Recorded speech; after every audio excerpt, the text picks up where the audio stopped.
Sorry about that. Some technical difficulties in the second day in a row. Our VMix system crashed. Yeah. Without any warning, we're going to do a deep dive into what the heck happened because that is You know what's going on is the bug that got G. Bush and Earl. Sick. Apparently, it got into the VMix machine. Yeah, well, Can we put a COVID mask on that G-Vid on that machine? Either way, it is not cool. We apologize. There's nothing we can do. Literally, it just happened. Doesn't even give us like a, hey, something's wrong. It just literally restarts the computer. So, good job, VMix. Yeah, so that's a VMix issue. We're going to get back into it. Peyton Hillis is going to join us at noon now instead of at 12:30. So we're going to go running back to running back topic. We'll save the Browns thing for another day. Nick Chubb was voted the second most likable player in the NFL recently by former and fellow NFL players. Steve, you want to take him? We're coming to this right now because we didn't get a chance to set up because we had to restart the computer. But if you go to 212, Steve, that is the graphic. They asked NFL players who's the most likable. There was no parameters on what counted as likable versus not, but the top 5 was CJ Stroud at number 1, Nick Chubb at 2, Kirk Cousins 3, Matthew Stafford 4, and George Kittle 5. At the celebrity softball game this weekend, when Nick Chubb walked in, the place erupted in a way it erupted for nobody else. It was the loudest round of applause by far. It was great to see Nick Chubb out there, by the way. He didn't play, right? He did not play. He just showed up and was there to support Njoku and the rest of the guys. And we're going to talk about that game and some of the celebrity swings later in the show. But what makes Nick Chubb so damn likable? What is it about Nick Chubb as opposed to some other guys who are very likable that just puts him on a different level in the Cleveland, and not just Cleveland, but national stratosphere? Jason, I think you have to talk about this because you've talked to him the most. I haven't spent a lot of time talking to him. I don't know that anybody has. Yeah, no. But what's your view on that? I think because first of all, he's phenomenal at his job. That has to be number one. Yep. You have to be a star. It doesn't matter how nice of a guy you are or what you do off the field. If you're not producing on the field, fans are not going to like you. So that's number one. You have to be elite at your position, elite at your job, and he is. And number 2, he's never in trouble. He's never a guy you have to worry about off the field. He keeps his mouth shut, and he does his job. Mm-hmm. And I think in a town like this, people go crazy over that. He's not a diva. He's not making headlines. He's not out there, give me the damn ball. It's none of that. He just keeps his head down, works hard. Some of his runs are incredible. The explosion, the strength behind him, and it's a perfect combination, and it makes him a hit. Yeah, I would co-sign everything you said there. If you're looking for, so what makes him that way? And I always look at that. I'm like, well, we're all products of our environment growing up. How were we raised? Were we treated to respect everybody? Do we treat everyone with respect? Do we try to do the things that we know are ethically and morally the right things to do? My daughter was the producer of Good Morning America for a little over 7 years. They have every guest through there that you can imagine, both entertainment, politics, sports, everything. And they're usually the top of the top. They're not going to have a backup cornerback on Good Morning America. Right. It's going to be someone who is of note, who moves the meter outside of the sports world. Yep. And she had said to me, upon meeting his parents, because his parents were also on the program, and I can't remember what it was, why they were on, but she said, it was so moving to her. She called me right after the show. It was after 9 o'clock. She goes, Dad, I know that she's a Browns fan, but she doesn't follow football. She says, yeah, go Browns. Yeah. And she likes Nick Chubb because he's a good player. Yeah. But she really didn't know much about him until she was doing research for his appearance. She said, Dad, this man is the most polite, respectful, humble, quiet superstar that we've ever had in here. Any entertainment, politics, football. She said, I almost sense a level of embarrassment and shame that we were treating him with the respect and the courtesy that he deserved. Yeah. He almost was uncomfortable in that role. And I thought that was right on the money. Yeah. He is uncomfortable with his fame, but he deals with it. Yeah. He is uncomfortable with his superstar status, but he accepts it. Yeah. And she said, his mom and dad are the 2 most favorite people that I've met my entire time doing the show. She said they were absolutely salt of the earth, completely unaffected by the money that they clearly now have through Nick. And then to know a little more about him, the town that he lives in is called, I think, Chubbville. Yeah, yeah. And it's literally called that because his ancestors founded the city. So he clearly comes from a long line of wonderful people. Yeah. His work ethic, to me, you're right. You got to be great. You've got to be superstar status to have this kind of popularity amongst players. Remember, you were young enough, perhaps, when Walter Payton broke the rushing record. Yeah. It was one of the most incredible displays of sportsmanship that I've ever seen.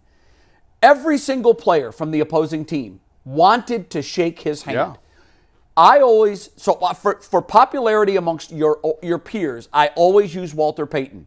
I cannot think of another player in any sport, maybe Magic in the NBA, that had that kind of adoration and love and respect from all of his peers. No one ever said anything bad about him. There were players from the opposing team in the Super Bowl when he didn't get a touchdown and the fridge did, and it became a big issue. I remember that. There were players on the other team that said, I can't believe they did that to Walter Payton. Yeah. The opponent in the Super Bowl. They name awards after him now. The biggest award Yeah. that you can get for citizenship in the NFL is the Walter Payton Man of the Year award. Nick Chubb is the closest to reaching that status of anyone that I have seen since Walter Payton. And I think it's because of all the things that you mentioned. But most importantly, when you interview him, when you ask him, can I get an interview? Sure. He's always polite. He's always nothing but polite. He's respectful. He's humble. And most importantly, the most important thing to him isn't a touchdown celebration. It isn't about getting 100 yards or getting 1,000 yards and then falling back behind 1,000 yards. Yeah. It's about his team winning the game. Yeah. He is the ultimate team before player self guy. And because of all those reasons, everybody loves Nick Chubb. And it's funny because, like, you look at Nick and look at Jose Ramirez, two of the most popular. I won't say the two most popular. Donovan Mitchell, Myles Garrett. There's other guys in the conversation, but clearly two of the most popular athletes. Jose never talks to the media. Never. Ever. Like, and he uses rarely. as an excuse his English isn't good. Yeah, his but English when he is wants fine. to speak English, he can speak it just fine. His English is fine. We blew Tyvus's mind a couple weeks ago. Yes. He speaks just fine English. Yes. But and Nick never says anything. Like, he talks every week. He never says anything of real note and consequence. Usually the guys that are the big stars are the guys that are making headlines, that are saying outlandish things or whatever. Not here. You'll never get it from Nick. Two of the biggest stars in this town are guys that rarely talk and never say anything of consequence when they do. You're right. And they're still beloved. Yeah. Like, it's and that's rare because Yes. usually for a fan base to love you, they have to know you. They have to know you. And That's they right. do not know Jose Ramirez. That's right. And they do not know Nick Chubb. And they like it that way. Those And they're guys like just it that fine way. with it, yeah. And they still thrive. And that was one of the things when I was an NBA beat writer, was like, listen, I went round and round with Kyrie. If you don't talk, I have to talk for you. And you don't want that. You don't want me talking for you. Get out there and talk. And that's one thing that LeBron learned in Miami, was talk, because you control the narrative. And probably because this is Cleveland and it's not New York, it's not Chicago, and it's not LA, you can get away with it. Sure. Where you don't talk or you don't say anything of substance when you do. But these guys are just, because they are elite. Again, that's most important. You have to be elite. And both of those guys, Jose Ramirez and Nick Chubb, are elite at what they do. That's the number one character, the number one trait in being beloved by fans, is producing. And then secondly, you're not in trouble off the field. You're proud to wear their jersey. There's no reason not to. They're great for the community. They're great for this town. I'm glad they're here. I'm glad that fans have people like that they can cheer for. It's cool. The crazy thing about it is both are the best at their respective positions in their sport. I mean, Nick, you can argue, is he the best running back? He was probably behind McCaffrey. For some years, he was behind Derrick Henry. But generally speaking, he is an all-pro running back. Yeah. When you look at Hosey as third baseman, and that's a power position, and that's a number position. He's clearly the best in the American League. He's the best in major leagues. He's up there, for sure. So for those guys to have that humble thread through them, and Hosey, by different estimates, left anywhere from $75 million to $100 million on the table. Why? I like it here. Yeah. Don't mess with Happy. Yeah. I'm good. Yeah. And Clevelanders respond to that. I'll ask you a question that we had a barbershop debate on the program last Friday, and I wanted to get your take on it anyhow, and because we're talking about Nick, we can do that. If Nick never plays again in the NFL, what are his chances of becoming a Hall of Famer? I don't think he is. You don't think he's in? No. I'd have to – I mean, that's just off the cuff. The comparison, by the way, and I brought this up on the show, the comparison is oh, my God. I'm having a senior moment. Jamal Charles? No, the Bears running back. Gale Sayers. Gale Sayers. Oh. Wow, I can't believe I did that. Gale Sayers. Yeah. He played 5 years.